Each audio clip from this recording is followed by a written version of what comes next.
Welcome, everyone, to another episode of the Revenue Throughput Podcast. Our guest today is Connor Dube, and Connor heads up a company called Active Blogs.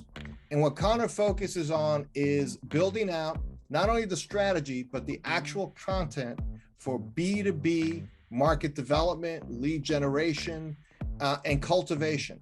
Content is so important today in the buying process. And it's a buying process, not a selling process. Really, if we're all honest, buyers right now, and all the reports are telling us this, are about 70, 80% through their buying process before they even start making contact with potential vendors like you. So how you actually seed the field to make them more interested in working with you is a critical strategy that you have to embrace to be successful in the years ahead. So let's listen closely to Connor Dube as he joins us today for our podcast. Well, welcome, Connor, to the Revenue Throughput Podcast. Thanks for having me, Jose. Happy to be here, brother. Well, Connor, it's always good to hear it direct from the horse's mouth, as it were. So who do you serve primarily, and what do you mostly do for them? I know you do a lot of different things, but I just want to pick the focus area. Absolutely. Yeah. Our main focus and the stuff that I absolutely nerd out about is working with B2B marketing departments and helping them with the most time-intensive part of their life and day, which is creating great content to get out there to their existing customers, past customers, prospects in the pipeline that take years to close. And we help them to create their blogs, newsletters, and content for LinkedIn, save them a lot of time to do it.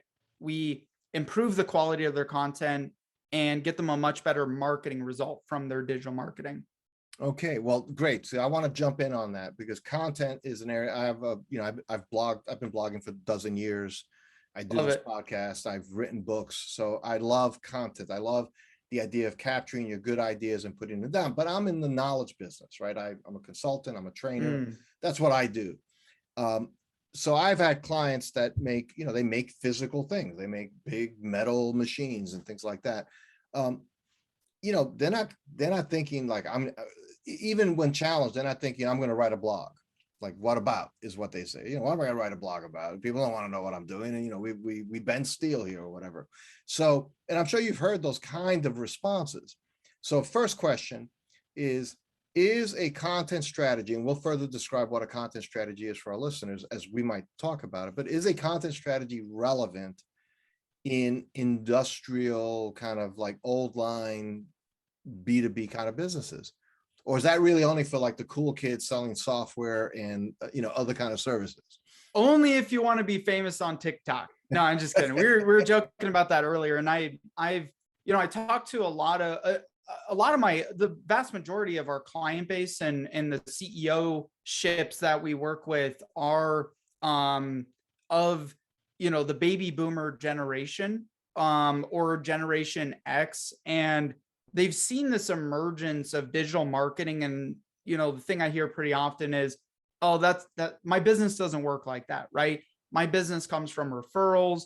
My business comes from word of mouth. My business comes from going to those 2 major trade shows every year. And that's how I'm going to grow. So my question for you that are listening to this is, well, maybe not. Maybe, the content thing may not be for your business if you're not looking to grow, expand, and build brand with your business. Now, if you're sitting to yourself thinking, hey, over the next 5 years, we do want to increase sales.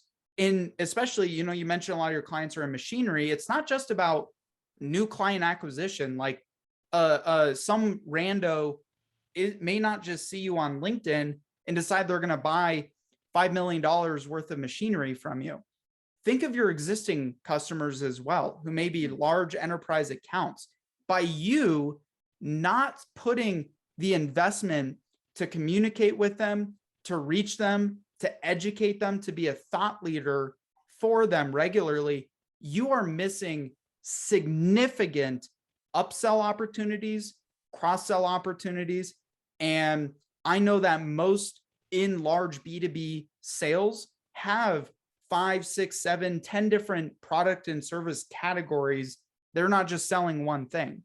And your customers may be going to your competitors because they have no idea as to, maybe they purchased XYZ from you, but you have 3, 4 other potential upsells for them, and they have no idea. So that is what content marketing is intended for, is meant to elicit in the world of high dollar B2B sales.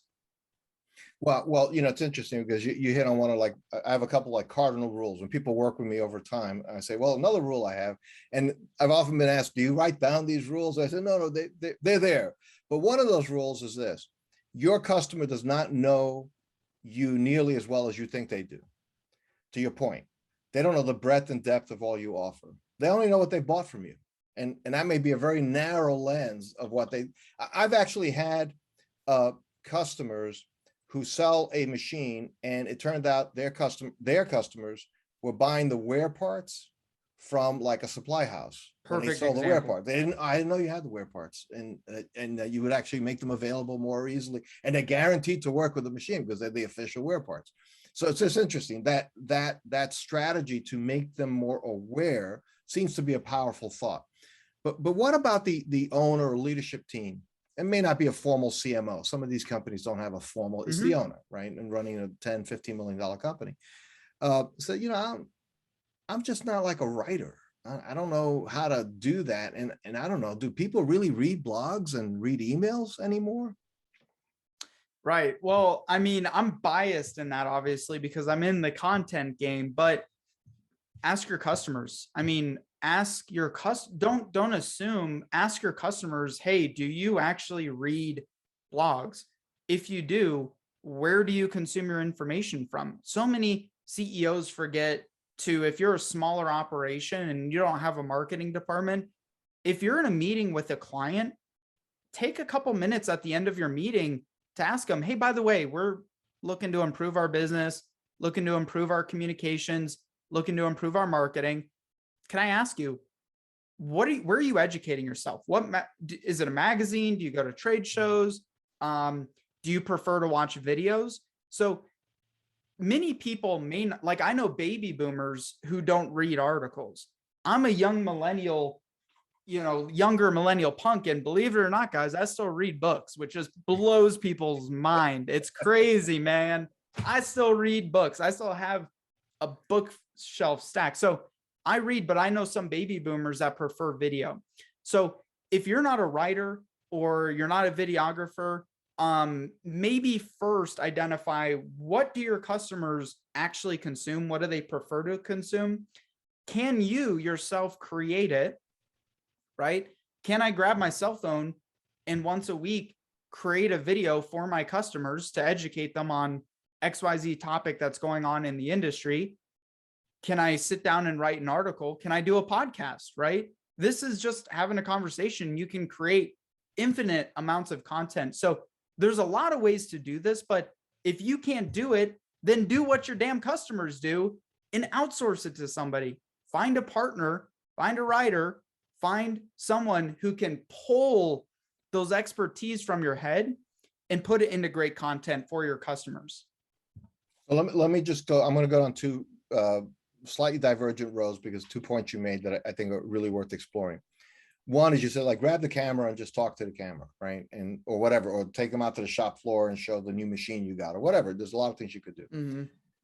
So the first question really is, today, because we see things like when we go to the movies, we see things that obviously cost $300 million to put on screen. So there's an expectation, if you're going to see a new Marvel movie, that the CGI is going to be off the chain, right? It's just going to be incredible. Is that burden in the business world? Do I have to have like a Scorsese or Spielberg production to do video, for one? That's the real question. Like, what is the expectation? So because a lot of people are just afraid, I don't want to embarrass myself. I don't want to come up with something people think is hokey or very poorly done. Is there really a need for it to be a Hollywood production? Well, that's where people get so hung up, and then they end up getting nothing done. Nothing. Exactly. And they end up getting nothing out there. So the best thing my dad taught me about revenue, marketing, business, life, the net zero of zero is zero. So first off, it is better for you to communicate with your audience imperfectly than you have a Hollywood style production. You don't need it. In fact, if you look at the marketing statistics on this, imperfect, kind of seemingly human, right, that aren't high-end production get much more engagement and consumption than the big fancy video projects that people do that maybe you do once a year. You spend 50 grand on the project, and then you just have that asset sleeping somewhere on your website versus consistently getting your information out there. So let me take a small step back here, because I want to make this very, very simple for everybody listening into this podcast. Is whether you're considering continuing to grow your business through referrals, through networking, through word of mouth, maybe you have SEO on your website, maybe you do Google AdWords, maybe you do trade shows. What allows you and empowers you to grow your business is two things. Very simple. Doesn't matter what you're doing. Is number one, reaching enough of the right people. So the question is, where, how, and why are you reaching your customers, which is important, your existing customers, because we use the example, which is clear. If you're not minimally communicating with your existing customers, guarantee your competitors are doing it. So reach. Number two, consistency. We live in the noisiest, busiest, most distracted time in all of humanity. You're fighting the coronavirus bad news. You're fighting stuff going on in the industry, family life, blah, blah, blah. And so not only do people have to see you show up, but they have to see you show up more frequently than ever before. If a customer who ordered from you 5 years ago and they come to your website and you don't have a single blog post that's been published there, you don't have any social media presence whatsoever, and these buyers are starting to become millennials, right? Your buyer, your procurement departments that you're selling to are much more in the millennial demographic. And if they come to your social media, they come to your website, they subscribe to your email sends, and there's nothing happening, they could just assume you're out of business. And nobody wants that. Like, you don't want people to mistakenly assume you're not even in business anymore. Right. And that was the argument. A lot of industrial companies kept doing trade shows beyond long past the sell-by date, where it was no longer effective as a strategy, but it was spent a ton of money every year because they were afraid they'll think we're out of business if we're not showing up at the trade show. And that's shifted now. That dynamic has shifted from, it's not the yellow pages, it's not the trade show. It's like, you're not even present. You're not actively on the web in a meaningful way. Social media is the world's largest, like LinkedIn, for example, in your audience. You think that people who attended the trade show in the past aren't on LinkedIn? Maybe your exact buyer, right? This is what I hear a lot, is like, oh, my buyers aren't on social media. That may be true, dude, but guarantee somebody else in their organization is on social media. And you're not just selling to one person in B2B sales. You're selling to 5, 6, 10, sometimes 15 different people in a buying committee. So, and Connor, that's also anecdotal. Like, that's just a feeling. There's no evidence behind it. Exactly. It's anecdotal. It's based off of, like, well, my one customer who I talked to about this says he hates social media. So it's ridiculous. It's not the truth. Almost everybody is on social media in one form or another. If there's someone who's just absolutely not on any social media, kind of a surprise, because they could be on Facebook, they could be on Instagram, they could be elsewhere, maybe not on LinkedIn, but because, and this is what I love about B2B sales and marketing, there's multiple decision makers. And so your job now is to be a media company for yourself to make sure you're reaching those decision makers. If you're willing to spend 20 grand to go to a trade show and set up a booth so people know you're in business, LinkedIn is the world's biggest trade show that's going on 24/7, 365. Mm. And how do you reach people there? Content, engagement, consistency, your messaging, all those same things that you do to have a great booth at a trade show, right, are the same things that you can apply online as well, but show up more regularly. Wow. Well, I think that's incredibly, well put, Connor, and very helpful, I think, it's kind of a myth, right? We often in marketing, we're held back by our myths, what we believe. 100%. And it's rarely like really what's been tested. And the other thing is too, so you have your millennials are now like, 40, so like they're mid-management right now. So like that generational shift that's taken place, people who are native to the internet, from their childhood on, are actually in positions of authority. They're part of those buying centers, buying committees, and so on. So I just want to hit on something. We've hit on this theme in our podcast a lot because it's just something that is true, which is buyers control a lot more of the purchase process than ever before. And off-quoted quotes, and who knows what the actual number is, but they're X% down the funnel before they've even reached out to you. Right. So like they're ready at that point. They're choosing you because you're one of two, one of three they're going to consider.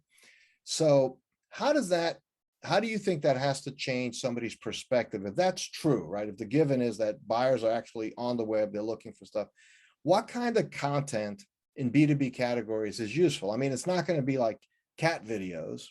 And it's not necessarily going to be a regurgitation of like a 40-page, white paper necessarily.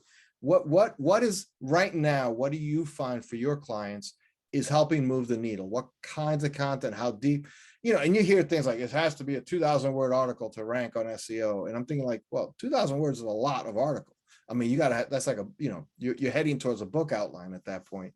So what are the kind of current best practices just for somebody to think about designing their plan to do content, some sort of content strategy to reach their buyers when they're looking for the category? And in the B2B world too, cranking out content just for SEO, like a lot of these industries, your buyers aren't just going to Google and searching it in. Like there's maybe 3 or 4 vendors in your business that they already know about. And so you hit the nail on the head. There's actually data to support this, that about 80% now, things have flipped on their head from back even 20 years ago. 80% of the buying cycle is already done before a prospect decides to reach out to you. So what's happening during that period of 80% fulfillment and saturation of I got what I needed, I know who to start to get quotes from, is education and trying to get their questions answered on various different stuff. So what we do for our clients, and what I recommend when I advise companies on this as well, is make it simple in your content creation. Write down or document what questions are other buyers asking you in the sales process.